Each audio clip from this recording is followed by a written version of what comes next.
36 जिल्हे, 36 बातम्या. News G9 Maharashtra. उत्तर तुमच्या प्रश्नांची.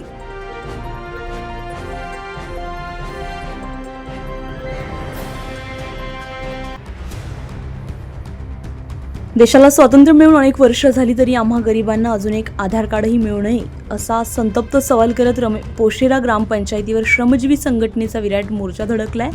अंगाची लाही लाही करणाऱ्या भीषण उन्हामध्ये हातात संघटनेचे झेंडे घेऊन शेकडो आदिवासी कातकरी समाज बांधव रस्त्यावर उतरला होता.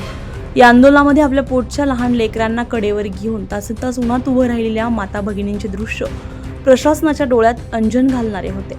तब्बल 3 तास अधिकारी जागेवर नसल्यानं आंदोलनकर्त्यांचा संताप अनावर झाला होता. मात्र अखेर प्रशासनाला नमतं घ्यावंच लागलं.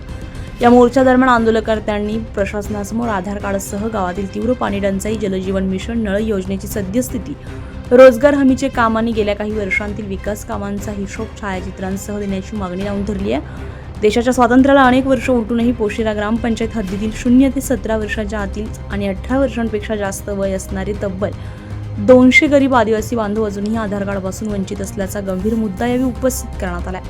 प्रशासनाच्या ढिम्म कारभाराविरोधात आदिवासी बांधवांनी घेतलेला आक्रमक पवित्रा आणि आंदोलनाचा वाढता दबाव पाहून अखेर ग्रामसेवक मंगेश पाटील आणि स्थानिक सरपंचांनी नमती भूमिका घेतली आहे. आणि श्रमजीवी संघटनेच्या शिष्टमंडळांशी तातडीने सकारात्मक चर्चा करून वंचित 145 नागरिकांना लवकरात लवकर तातडीने आधार कार्ड मिळवून देण्याचे आणि गावातील भीषण पाणी टंचाईचा प्रश्न प्राधान्याने सोडवण्याचे लेखी आश्वासन दिले. प्रशासनाकडून लेखी पत्र मिळाल्यानंतरच हे आंदोलन शांत झाले. मात्र दिलेल्या मुदतीमध्ये काम न झाल्यास याहून तीव्र संघर्ष छेडण्याचा इशारा संघटनेनं दिलाय.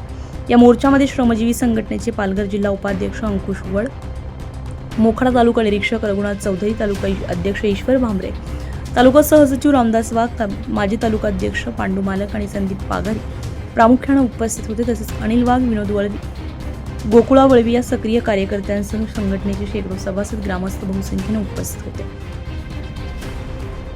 न्यूज G9 महाराष्ट्रासाठी सौरभ कांबडी, पालघर.